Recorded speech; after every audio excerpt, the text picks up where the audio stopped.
First tonight, the lifting of the live export ban. Earlier today, Elders boss Malcolm Jackman told the market the ban could cost his company north of $7 million. Then, early this evening, came news from Canberra that the trade will be reopened. And Malcolm Jackman joins us live from Adelaide. Thanks for your time, Malcolm. My pleasure, Philip.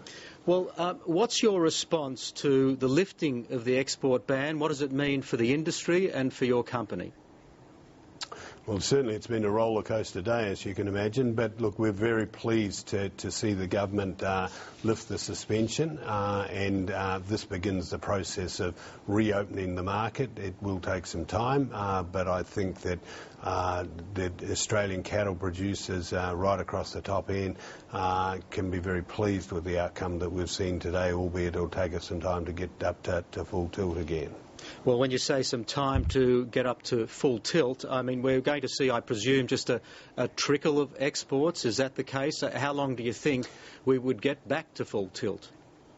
Look, I think we are targeting a 1st of August launch for our first shipment. That's when we've got the first ship available. We may be able to bring that forward a little bit. We're already in discussion with our fellow exporters about their shipping capacity and all the rest of it, but there's a fair amount of legwork and paperwork to be done to get an export licence in line with the new protocols. We obviously need to get a new permit from the Indonesian Director General as well, and we need to complete the audit of our complete supply chain, which is underway in Indonesia at the moment. So I think we'll see that the trade resume at the back end of July, early August. I think you'll see that some of the larger exporters, such as ourselves, will be up and running fairly quickly, but I suspect it's going to take a couple of months to get the industry up to full speed, and that's partly due with constraints with shipping, but it's also going to be due to some constraints on the Indonesian end around capacity and also around making sure that there are enough abattoirs that meet the agreed standards that have been set by both Indonesia and Australia. Well, that's an issue, isn't it? Exporters who want a permit are going to have to track each animal, and Indonesian abattoirs receiving those animals are going to have to be independently audited. I shouldn't imagine there'd be all that many abattoirs that would be open to that, and is it feasible for our exporters here?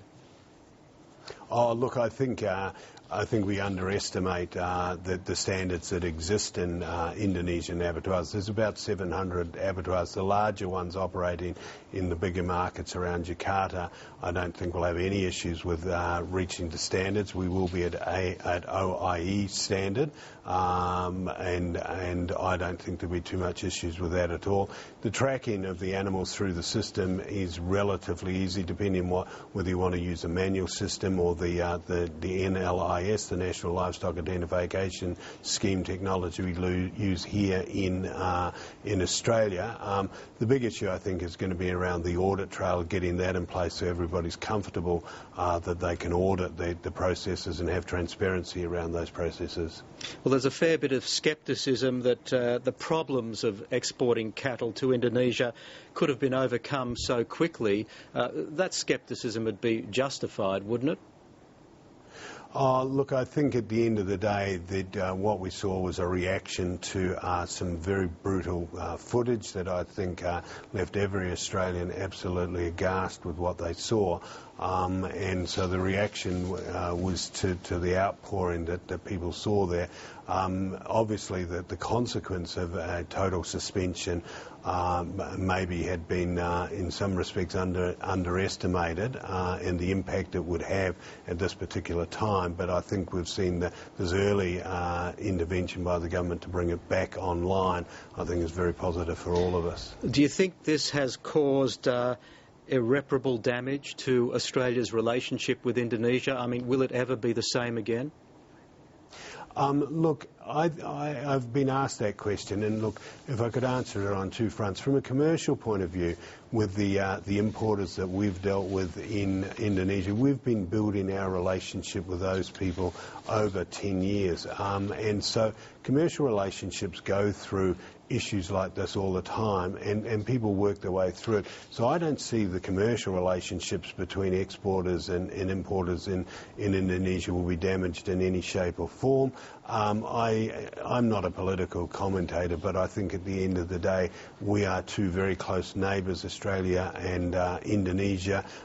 We work cooperatively on many fronts.